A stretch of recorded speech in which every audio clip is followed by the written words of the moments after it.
فوزارة الإعمار تحتاج إلى مهندس لكي يدير عملها، وأنا مهندس مدني.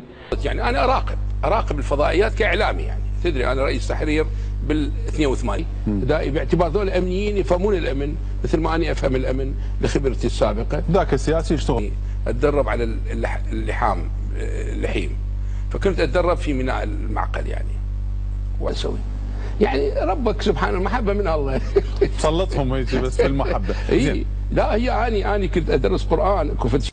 يعني أنا قد أتحدث عن تحليل، يعني تحليل الخاص من خبرتي، يعني أكثر من 50 عاما من العمل السياسي من 63 ليومنا هذا.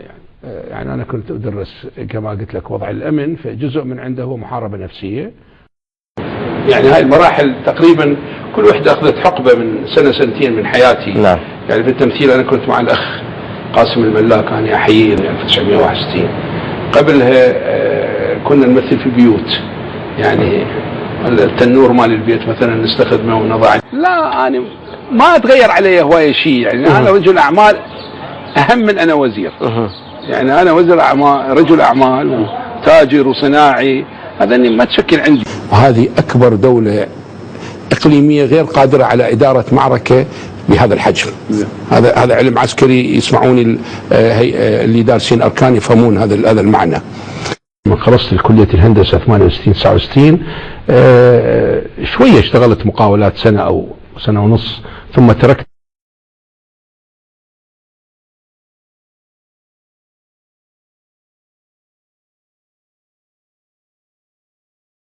جابك على الأمن، عناوينك كلها ما تقرأ أمن، مهندس، رجل أعمال، اشتغلت بالإعلام. نعم، اشتغلت بالإعلام وسياسي.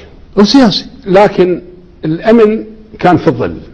من طفولتي كنت أتابع أرسي لوبين، كنت أتابع مونte كريستو وإلى آخره من المسلسلات. كان عندي شغف في الاطلاع على هذه الملفات.